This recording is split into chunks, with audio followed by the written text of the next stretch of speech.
Team Fortress 2 has a ridiculous amount of maps. By default, casual mode will queue you for over 100 maps, 103 to be exact. While this is great if you are looking for variety, if you are a new player who is overwhelmed, look no further.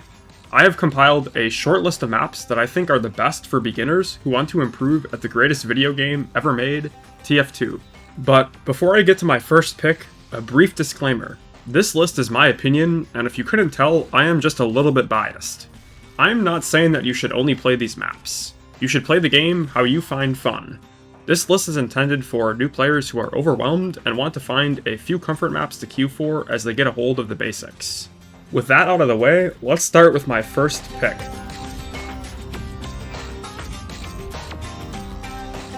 For the veteran players watching this video, I am sure that this pick is no surprise. Upward is my personal favorite map to play in casual for a number of reasons. Firstly, and most importantly because we are talking about new players, every single class has a useful role to play. It really does feel like there is something for every mercenary to do on Upward. Of course, it is impossible to have a perfectly balanced map in a class-based shooter, and Upward is no exception. Particularly, the third and last points can be difficult for Spy, but this is not relevant in the vast majority of games because it is casual, and most players are not good enough to exploit the aspects of the map that can be used to hard counter Spy. Scout is also somewhat weaker on third and last than he is on first and second, however he is still very playable. For Soldier, there are a number of strong options for a slow and steady positional playstyle, as well as a large number of bombs you can attempt if you want to go fast. Pyro has some flanking options, and even some cliffs to get environmental kills if you are patient enough.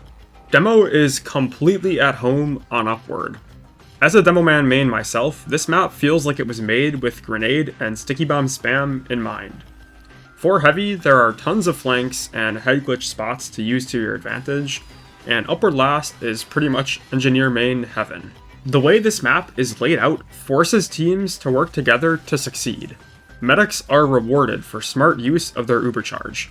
Snipers have powerful sightlines available to them, but they will need support from their team to control these angles. And Spies have a number of strong decloak spots if their team is providing a distraction. If you couldn't tell, I really like this map, and I think you will too. Secondly, I believe Upward is a fantastic map for new players looking to improve because most longtime players also play Upward. Probably because of all the things I just listed.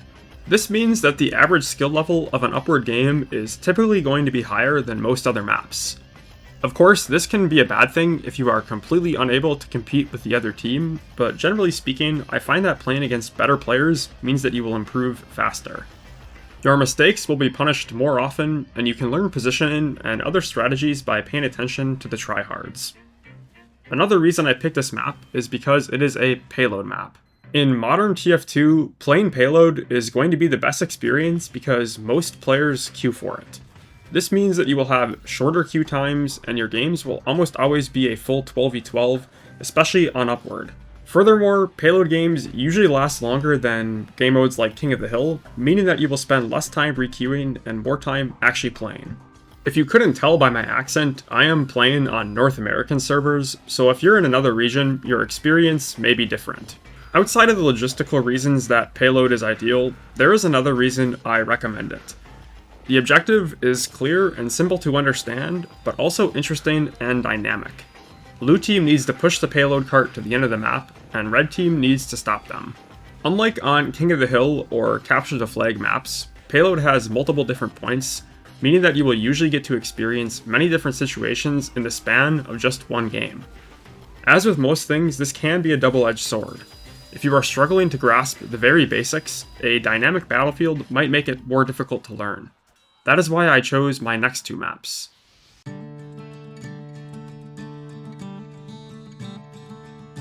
Hightower is another iconic Team Fortress 2 map. Ironically, I almost didn't include it on this list. The main issue I have with this map when it comes to recommending it for newer players is that there is essentially no objective. Well, it's a payload race map, so technically both teams are supposed to try to push their payload to the end of the track before the other team can push theirs, but believe me when I say that almost nobody is attempting to do this on Hightower.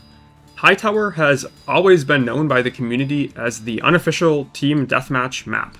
In fact, many community servers run this map and simply disable the objective with a server plugin to essentially turn the map into an objectiveless deathmatch mode. On one hand, understanding how the objective works and how to play around it is a fundamental part of Team Fortress 2. Furthermore, if you couldn't tell by the title of the game, teamwork is an important aspect. Hightower typically encourages players to play selfishly. Ignore the objective and focus on getting frags. For this reason, you will almost never see any medics on Hightower, even though he is easily the strongest class in the game. But if you are struggling in the mechanics department and you want to get better at aim and movement, I would highly recommend Hightower. The lack of any meaningful objective means you will spend less time requeuing because the game ended. There is not setup time, and most players are also loading into Hightower for its deathmatch nature, so you will get a very dense session of deathmatch practice on this map. Other than the casual mode logistics, there is a reason this map is known for just being a DM fest. Sky-high skyboxes allow for demos and soldiers to high jump around Hightower.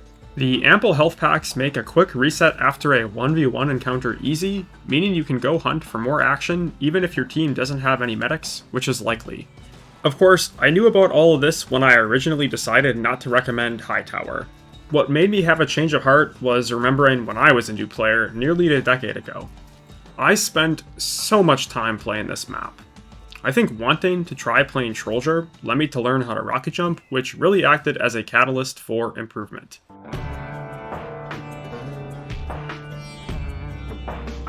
Other than really liking Viaduct, I have a reason for including it on this list. Where Upward requires more game sense and Hightower calls for more mechanical skill, Viaduct falls somewhere in the middle. If you are looking to improve your movement and aim, but also want the map with an objective that isn't just ignored, give this map a try. Viaduct is my second favorite TF2 map after Upward. In fact, in a competitive environment, I would take Viaduct over Upward pretty much any day. However, in casual, King of the Hill games tend to last about 7 to 8 minutes on average, meaning you will waste a lot of time queuing. If you don't mind this, King of the Hill is an excellent way to work on teamwork and objective focus while also getting a very deathmatch heavy game mode. If you aren't familiar, in King of the Hill, the titular hill is a point you stand on to capture. Unlike the payload, the hill does not move. To win a round, your team needs to hold the point for a total of 3 minutes. King of the Hill maps, or Koth for short, are much smaller than payload maps, and their design tends to funnel players towards the point. This means that you will end up with a lot of pretty chaotic teamfights, which is great for improving your mechanics, while also learning the subtle but important aspects of teamwork. Like I said earlier, due to the nature of casual mode, queuing for only Viaduct will mean you spend more time queuing than if you were to play other maps on this list, but it is a good option if you only have 15 minutes or less to play because of the shorter game duration.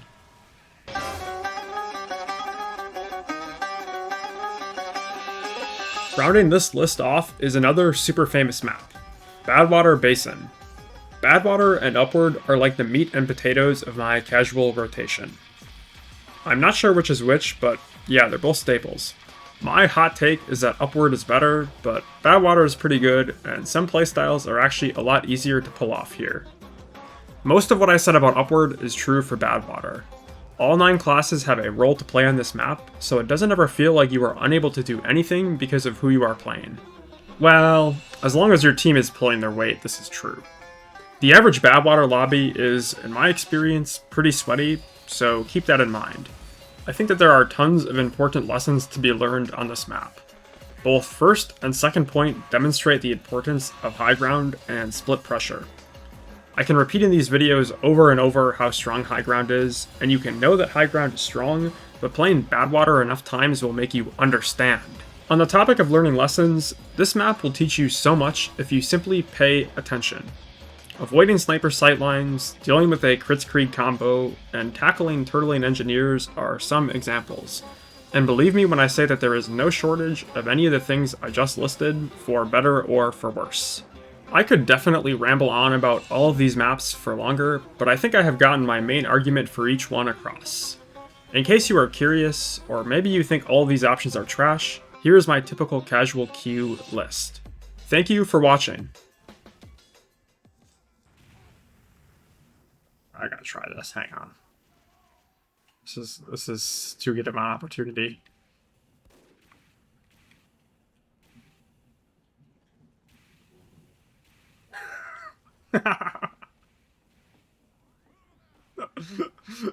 Okay, I'm sorry. That's too good, man.